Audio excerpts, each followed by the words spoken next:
అతి కొద్ది కాలంలోనే యూత్లో మంచి క్రేజ్ తెచ్చుకున్నాడు యంగ్ స్టార్ విజయ్ దేవరకొండ. పెళ్లి చూపులు, అర్జున్ రెడ్డి, గీతా గోవిందం వంటి సినిమాలతో స్టార్గా ఎదిగాడు. అయితే కొన్నేళ్లుగా విజయ్కి సరైన విజయాలు దక్కడం లేదు. స్టార్ డైరెక్టర్ పూరి జగన్నాథ్తో చేసిన పాన్ ఇండియా మూవీ లైగర్పై ఎన్నో ఆశలు పెట్టుకోగా అది నిరాశపరిచింది. మరో స్టార్ డైరెక్టర్ సుకుమార్తో చేయాల్సిన సినిమా ఆగిపోయింది. దీంతో ఇంకెవరైనా స్టార్ డైరెక్టర్తో విజయ్ సినిమా పడితే బాగుంటుందని ఆయన అభిమానులు భావిస్తున్నారు. ఇలాంటి సమయంలో ప్రశాంత్ నీల్ దర్శకత్వంలో విజయ్ సినిమా చేసే అవకాశం ఉందనే వార్త ఆసక్తికరంగా మారింది. కేజీఎఫ్ ఫ్రాంచైజ్తో పాన్ ఇండియా వైడ్గా మంచి గుర్తింపు తెచ్చుకున్నాడు దర్శకుడు ప్రశాంత్ నీల్. దీంతో ఆయనతో సినిమాలు చేయడానికి స్టార్లు పోటీ పడుతున్నారు. ఇప్పటికే ప్రభాస్తో సలార్ చేశాడు నీల్.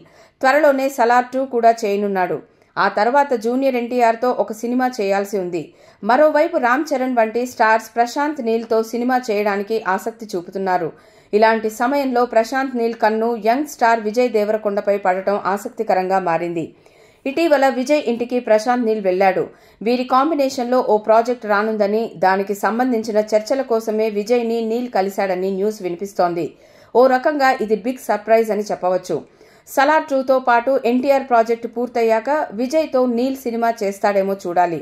ఒకవేళ నిజంగానే ప్రశాంత్ నీల్ డైరెక్షన్లో సినిమా పడితే మాత్రం ఒక్కసారిగా విజయ్ రేంజ్ మారిపోతుంది అనడంలో సందేహం లేదు.